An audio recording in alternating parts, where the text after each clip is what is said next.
কয়েকদিন আগে দেখলেন যে হসপিটালের যে আল্ট্রাসোনোগ্রাফি, সেই আল্ট্রাসোনোগ্রাফি করবার জন্য সোনো ল্যাব বলে যে এখানে একটা ল্যাব হয়েছে, সেই ল্যাবের টাকা নিয়ে আমাদের বিভিন্ন সাংবাদিক বন্ধুরা দেখিয়েছে যে কিভাবে দুর্নীতি চলছে। সেখানে টাকা নিয়ে সেখানটায় একমাত্র কোনো ডাক্তার ছাড়া সেখানে শুধুমাত্র হাতুড়ে টেকনিশিয়ানকে দিয়ে সেখানে আল্ট্রাসোনোগ্রাফি করানো হচ্ছে। আমরা যদি এখনই প্রতিবাদ না করি, রাস্তাটা তো নামমাত্র। কারণ এই রাস্তাটা দিয়ে যখন আমার আপনার ঘরের যে মা বোনেরা আছে তারা যখন গর্ভবতী হয়ে হসপিটালের মাধ্যমে সোনোল্যাবে গিয়ে পৌঁছাবে, ততক্ষণে সোনোল্যাবে যখন ওই হাতুড়ে টেকনিশিয়ান যখন তার ইমার্জেন্সি করবে, তখন একটা কথাই বলবে, আমরা আপনার বাচ্চাটাকে বাঁচাতে পারলাম না। কারণ আসার পথে যে টোটো করে আপনি এনেছেন বা যে গাড়ি করে এনেছেন, সেই রাস্তার ঝাঁকুনিতে আপনার সন্তানটা মৃত।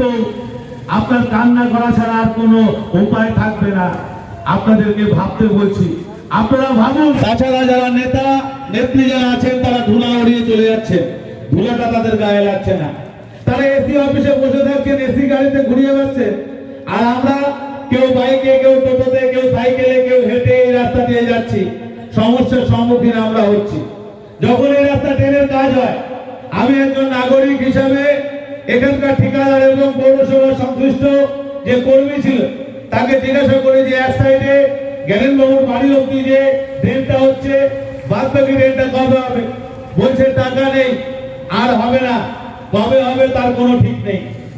কিন্তু এখানে ড্রেন করে দিনের পর দিন এইভাবে ফেলে রেখে মানুষের যে চলার পথে যে অসুবিধা, সেই অসুবিধা সৃষ্টি করলো কে? আমাদের চেয়ারম্যান।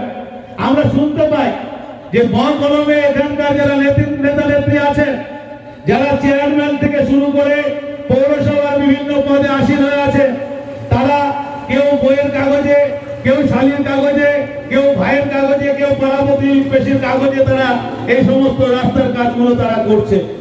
এবং রাস্তার কাজগুলো করার পর এক মাস যেতে না যেতে এই রাস্তাগুলো ভেঙে আবার আগের পর্যায়ে চলে আসছে। আমার পূর্ববর্তী বক্তা সুজয় সাহা বলে গেছে যে কাটমানির যে গল্পটা, এই কাটমানির গল্পটা একদিনের না। 2011 সালের পর থেকে এখন আর ছোটখাটো কাটমানির ব্যাপার নেই।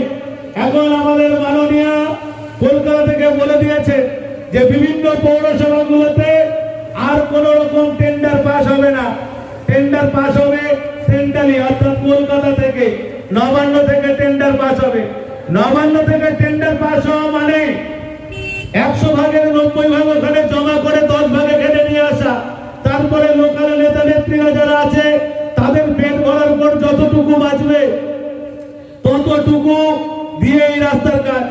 যারা গ্রামে বা হাটে যায় তারা দেখবেন যে বাড়ির যে প্রধান, সে হাটে যখনকার জিনিস বিক্রি করতে আসে, বিক্রি করার পর সেই গ্রামের হোটেলে গিয়ে, সেই পাড়া হোটেলে হোক বা সেই হাটের হোটেলে হোক, গিয়ে পেট ঠেসিয়ে মাংস ভাত খেয়ে টাকা শেষ করে বাড়ি যাওয়ার সময় 2 কিলো চাল, এক আটি ডাটা আর 1 কিলো আলু নিয়ে যায়, বলছে আজকে কোনো কিছু রোজগার হয়নি, যা আছে এই দিয়ে রান্না করে খা।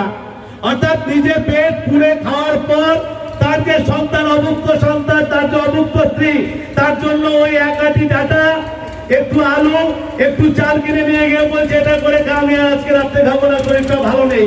কারণ সে হোটেলে খাসি ভাত পেট ভরে খেয়ে এসছে। আর আমাদের এখানকার নেতা নেত্রী যারা আছে তারা কলকাতায় বসে পেট ভরে ছাটকে দিচ্ছে এবং এখানে যতটুকু বানাচ্ছে সেটা দিয়ে লোকাল নেতাদের পেট ভরানোর পর আর রাস্তার জন্য কোনো কিছু বাকি থাকছে না।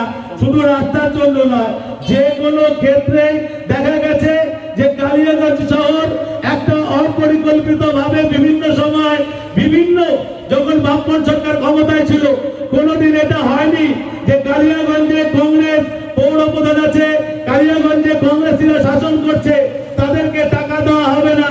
না, তাদেরকে টাকা দেওয়া হয়েছে, তারা উন্নয়ন যতটা চেষ্টা করার করেছে। কিন্তু পরবর্তীতে যখনকার ওই ইন্দ্রঙ্গল মোহনবাগানের মতো দলবদল করে একবার বিজেপি, একবার তৃণমূল, একবার বিজেপি, একবার তৃণমূল করা হচ্ছে, কার গতি টলমটল করছে, কিভাবে রাস্তা করবে তার কোনো হদিশ পাচ্ছে না।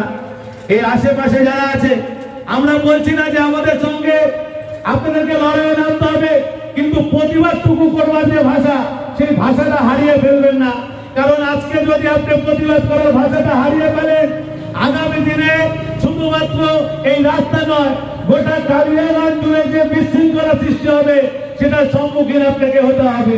আমার ঘরের, আপনার ঘরের সন্তান রাত বেরোতে বিভিন্ন জায়গায় টিউশনি পড়তে যায়, আর দেখা যায় বিভিন্ন অলি গলির মধ্যে লাইটগুলো খারাপ হয়ে পড়ে আছে। আর আজকে আস্তে আস্তে আস্তে আস্তে কালিয়াগঞ্জ নেশাখোরদের স্বর্গরাজ্য হয়ে উঠছে। সেই নেশাখোরদের খপ্পরে যে আমার আপনার সন্তান পড়বে না, তার কিন্তু কোনো গ্যারান্টি নেই। তাই জন্য এখনো যদি মনে করেন ওই জলটা পার হয়ে প্যান্টটা একটু গুটিয়ে, ধুতিটা একটু উঠিয়ে আমি এদিক ওদিক করে পার হয়ে যাব, আর আমার অ্যাকাউন্টে লক্ষ্মীর ভান্ডারের টাকাটা ঢুকে যাবে, তাহলে আপনারা মূর্খের স্বর্গে বাস করছেন। কারণ আমার ট্যাক্সের টাকা মেরে নিয়ে লক্ষ্মীর ভান্ডারে 1000 টাকা দিচ্ছে, আর ওদিকে ইলেকট্রিকের বিলটা বাড়িয়ে দিচ্ছে। এই হচ্ছে এখনকার সরকার। কাটমানি ছাড়া কোনো কথা নেই। আজকে হসপিটালে যান, যে কোনো জায়গায় যান, দুটা ওষুধ দেওয়ার পর বলছে 3 নম্বর 4 নম্বর 5 নম্বর ওষুধটা আপনাদের কিনে যেতে হবে। প্রতিবাদ করবো না। এখন যদি আমরা প্রতিবাদ না করি, আকাশের জল যেরকম নিচে জমা হবে, একদিন আপনার আমার প্রত্যেকের বাড়িতে চোখের জল জমা হবে। তাই প্রতিবাদ করুন এই সরকারের বিরুদ্ধে, প্রতিবাদ করুন এই পৌরসভার বিরুদ্ধে, যারা আমাদের ভোট নিয়ে আজকে ক্ষমতা আসীন হয়েছে, আমাদের পৌর পরিষেবা দেবে না কেন? পৌর পরিষেবাটা আমার আপনার গণতান্ত্রিক অধিকার, এই ভাঙা রাস্তাটা না।